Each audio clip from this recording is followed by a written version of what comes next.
अस्सलाम वालेकुम फ्रेंड, क्या हाल चाल हैं? ठीक ठाक हो? अल्हम्दुलिल्लाह। आप सब खैरियत से होंगे, जहाँ होंगे खुश होंगे, आबाद होंगे।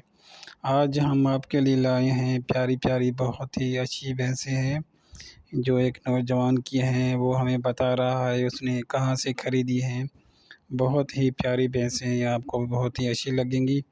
चलिए हम आपको वो दिखाते हैं। बहुत ही प्यारी प्यारी भैंसें हैं। अभी वो अपने जो है ना इधर बहुत ही प्यारा प्यारा ठंडा ठंडा इनका घर है, वहाँ पर खड़ी हुई हैं। ये दादू की नल की एक प्यारी सी जगह है, वहाँ पर ये ठंडी ठंडी जगह है, वहाँ पर ये खड़ी हुई हैं। चलो हम आपको दिखाते हैं भैंसें। बहुत ही प्यारी भैंसें हैं, आपको भी अच्छी लगेंगी। चलो आप देखिए कैसी भैंसें हैं ये। बकते घणे दिया मैं तुझी 1.5 लाख दिया। 1.5 लाख में होती थी। काथों वठी आवा लड़का है शहर में। अरे छोकरा में तो भली है यार, जबरदस्त। वो कराची में आई है गाड़ी। केड़ी कराची में आई है? वो गाड़ी वो कराची में आई है, जी। जबरदस्त।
सेंटर है, साइकोड जहाँ सेंटर है शायद।